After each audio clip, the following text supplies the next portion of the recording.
Hello, your Uncle Spurt here, and today we're reviewing the fresh new POCO F8 Ultra, and we're going to do so with an absolutely stinking hangover. Seriously, my mouth tastes like I was up all night licking an Alsatian. But good news kiddies, this isn't just the old F7 Ultra with a slightly fresher Snapdragon slapped inside. POCO has proper gone to town, upgrading that camera tech, massively boosting the battery capacity, and finally slapping on features such as eSIM support to make this one of the more enticing and affordable flagships of 2025. I've had my SIM secreted inside of the POCO F8 Ultra this past week, so here's my full review, and for more on the latest and greatest tech, please do poke subscribe, ding that notifications bell. Cheers!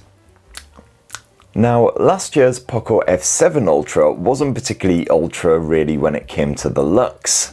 It was fine and everything, but kind of bland unless you nabbed it in the blindingly bright yellow model. But hey, this time around, POCO has decided to completely flip the table and go a bit mental, slathering that arse in denim.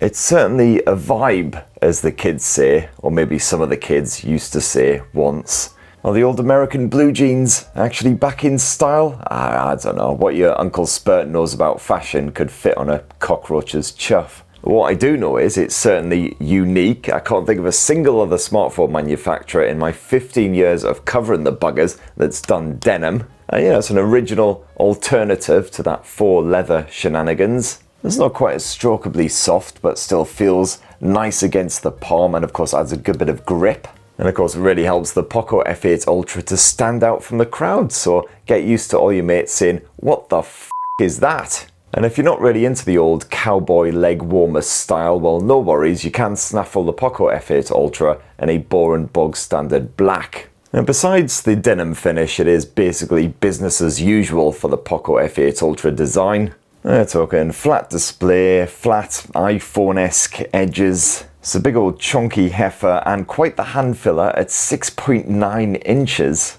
So you certainly can't complain that it's not ultra sized. And of course you've got a big old wodge of a camera bump slapped up near that top end, but I'm alright with this, even though it adds a bit of extra chunkiness onto the POCO F8 Ultra, because it also doubles as a handy finger shelf, which is essential for one-handed use. You've got a metal frame stretching around the edge, and then it's POCO shield glass up front once again, along with a pre-installed screen protector, of course, to help keep scratches at bay. And you've got full IP68 water and dust resistance, so it's absolutely fine being submerged in water, although no IP69 coverage, so won't be a fan of the old spurting. And then, as you may well expect from an Ultra smartphone, you've got an in-display ultrasonic fingerprint sensor which records an accurate 3D image of your print. And as with many recent ultrasonic sensors, it works an absolute treat. It's not baffled even if your fingers are a bit moist, a bit oily. Even if you've single-handedly conquered an entire Molly's share a bucket of chicken bits, this thing won't be baffled by your greasy digits. But you do have face and lock to fall back on if you need to, for whatever reason. This seems to work absolutely fine. And then yes, it is Xiaomi's latest freshest HyperOS 3 slapped on the POCO F8 Ultra. And you can expect Xiaomi's usual flagship commitment of 4 OS updates and 6 guaranteed years of security patching, which in the best out there, not as good as some rivals like Google and Samsung, etc., but it's on par with others like OnePlus, and it's not a bad offering.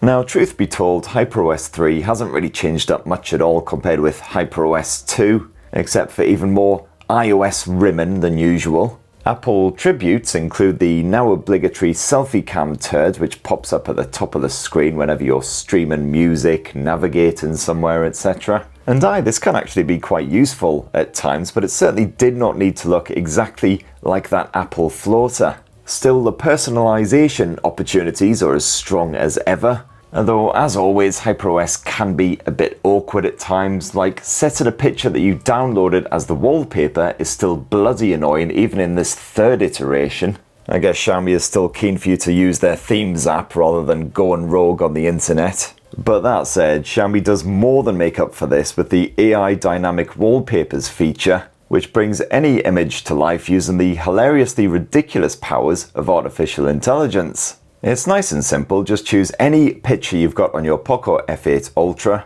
and it will be magically animated by Xiaomi's servers, usually taking a good sort of 2 or 3 minutes. Now sometimes this works rather well, sometimes it is a wee bit janky, and other times, and these are my favourite times, it is completely unhinged. And it's the unhinged ones that of course I really enjoy. It's stupidly addictive. I've probably spent more time on this bloody AI wallpaper shenanigans than I have on my Nintendo Switch 2 this past week. And of course Xiaomi has slapped plenty of extra AI stuff on top of the usual Google shenanigans, Gemini, Circle to Search, etc. So you've got translators, interpreters, AI subtitles, all of the usual stuff, and it all works absolutely fine with the usual caveats that AI sometimes loses the plot a bit. But anyway, I'm not going to bang on anymore in this video about HyperOS 3 because I've done a full-length dedicated video all about it, the best features, the jankiest bits, etc. So go check that out for all you need to know. What I will say, however, is HyperOS 3 has been really well behaved here on the POCO F8 Ultra, despite the fact I'm reviewing this smartphone ahead of its official launch. Sometimes software can be a wee bit buggy, but it's actually been fine. Haven't experienced any weird crashes or glitchy shenanigans this past week, so all good there.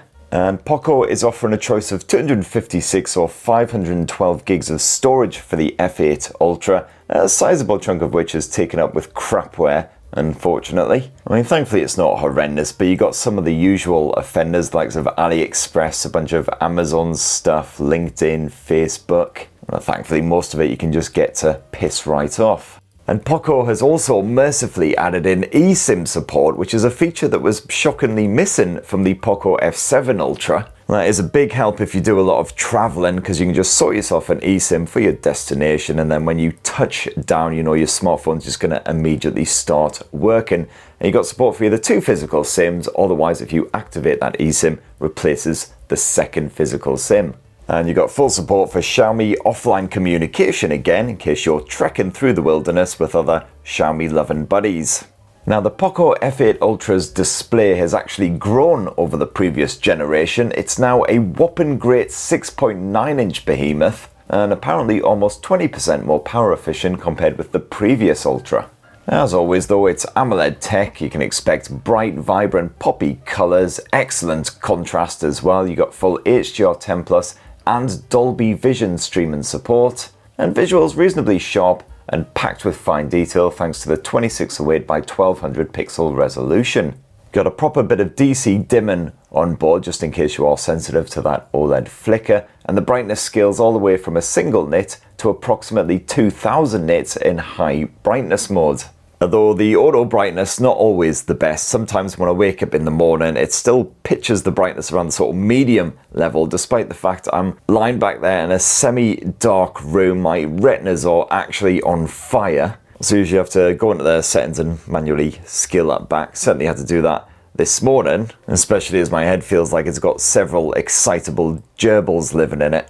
You got the usual silky smooth 120Hz refresh, and this screen is refreshingly responsive even when proper dripping wet. So no worries if it's spattered with rain or other fluids, ho hum. And significant upgrades in the audio department as well, because POCO has actually slapped a triple speaker setup on the F8 Ultra. You got one down here on the bottom edge, one up here on the top edge, and a third one around back on that chunky great big camera bump.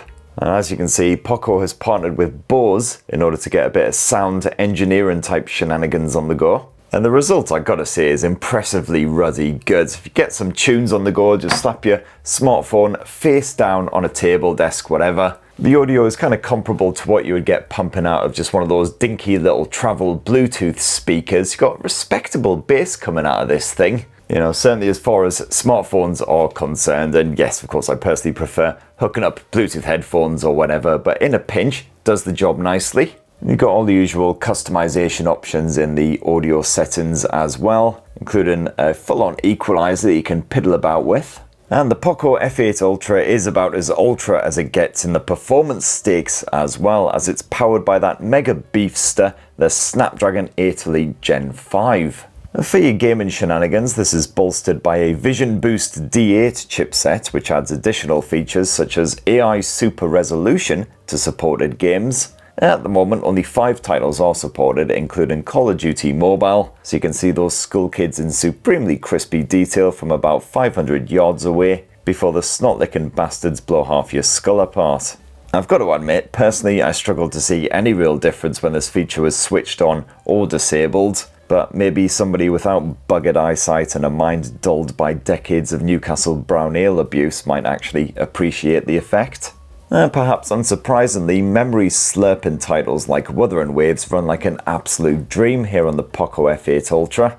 As usual, I ramped up those graphics settings up to the absolute ceiling, and I switched on the game boost feature in HyperOS's helpful, well-stocked gaming toolbar. And even after a full hour of trying to figure out how to actually level up my various characters so they're less crap and actually have a combined power slightly more impressive than a tortoise's fart, this POCO was still churning out a perfectly smooth and stable frame rate. No drops, no glitching, no nothing.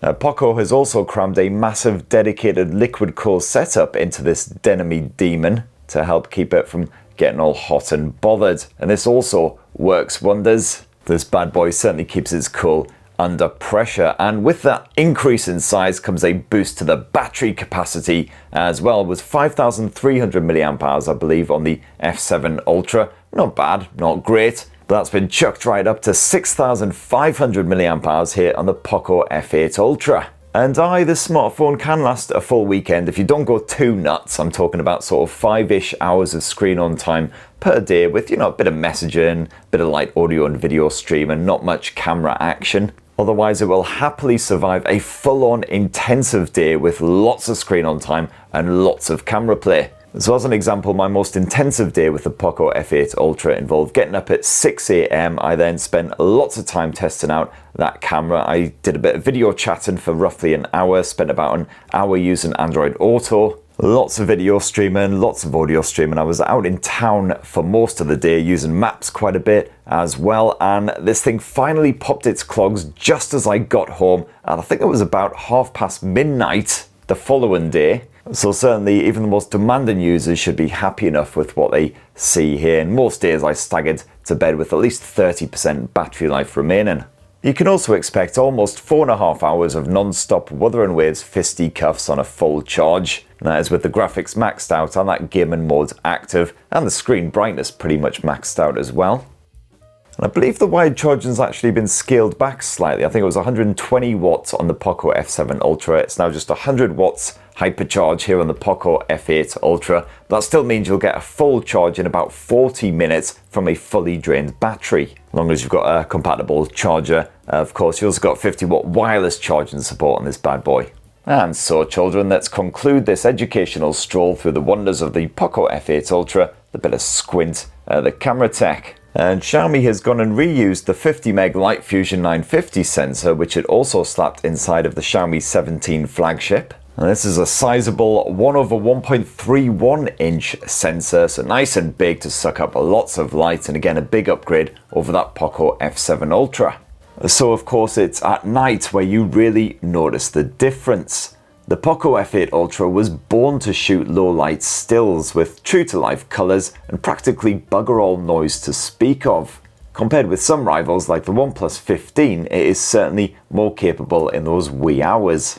Now, the POCO F8 Ultra can apparently automatically recognise when your subject is a twitchy sod like Mr. Fuzzballs here, and then adapt so you don't get a blurry shot, or at least that's the idea. But when the lighting isn't ideal, the Ultra often spaffs out a pic that's only really good enough for the bin. No amount of de-blur and AI bollocks is going to sort it out. And even in pretty good light, you'll still get the occasional bit of blur every now and then. But portrait shots generally come out pretty well if your subject can actually keep still for more than a second. And the POCO F8 Ultra also upgrades those zoom capabilities versus the previous generation. You got yourself a periscope shooter with 5x optical zoom and 10x in-sensor zoom. This maxes out at 100x zoom with the aid of the usual AI sharpening shenanigans, but I'll tell you straight up, don't even bother zooming past around the 20x mark, because the photo will look kinda cack. And in softer light, everything already looks kinda cack, even at the 10x zoom level. So this is certainly a telephoto shooter best reserved for use in, decent daylight. and certainly kind of limited compared with a lot of rivals. And the 50 meg ultra wide shooter is pretty decent too. It's not as large a sensor as the Light Fusion Jobby, but it's still decent enough for evening snaps, despite the tonal shift and obvious drop in detail. If you want to fine tune your snaps, well, no worries, you've got that Pro mode slapped on here as usual, so you can mess around with the ISO level, shutter speed, etc. You can also change up the resolution of your shots between 12.5 and 50 megs, and of course, shoot in RAW. If you like to shoot a lot of home movies, well, swap to that video mode. You can actually capture up to 8K resolution footage at 30 frames per second. Otherwise, if you bump it down to 4K, you've got a choice between 30 and 60 FPS. You've also got the option of shooting in HDR10+. And personally, I found that the video quality is fine, if not quite as good as some other flagships. And 4K resolution footage looks sharp enough during the day, but it can be quite soft in the evenings or when you're in more ambient environments. The focus is generally dependable, while stabilization is okay, if not great. No real complaints with the audio capture, which is crisp and clear, even when you're shooting outdoors or moving at pace. And last up around front, you've got yourself a 32 megapixel selfie camera. And using that front-facing camera, you can shoot up to 4K resolution Ultra HD video at 30 frames per second. There is bugger all 60 frames per second option here, but the audio pickup again, nice and clear. It's happy enough with HDR type situations, so good for you. Bit of vlogging as well as just simple video chatting. And there you have it, my lovelies. That in a delicious wee nutshell is what I reckon of the fresh new POCO F8 Ultra. Now, as you can see, POCO not buggering about. It's not an incremental upgrade over the previous model. This is a proper ultra smartphone in name and in everything else. You got premium performance, excellent battery life with fast charging support, a gorgeous poppy bright display, and some of the most banging audio you'll hear of any smartphone. And some of my bugbears with the original POCO F7 Ultra, like the lack of eSIM support, have been sorted right out. Kicked right in the knackers. The camera tech's pretty good as well, but not as good as many other flagships, sadly. Excellent at night, but if you are trying to shoot family pics, kids, pets, that sort of thing, expect a lot of blurry results. And of course, there's good old HyperOS quirks and all, which for some reason really wants to be iOS. Anyway, that's what this hungover sack of saggy flesh reckons of the fresh new POCO F8 Ultra. But what do you reckon? It'd be great to hear your thoughts down in the comments below. Please do poke subscribe and ding that notifications bell for more on the latest and greatest tech. I'm going to bugger off and have a massive mug of ibuprofen. And have yourselves an absolutely ruddy, wonderful rest of the week. Cheers, everybody. Love you.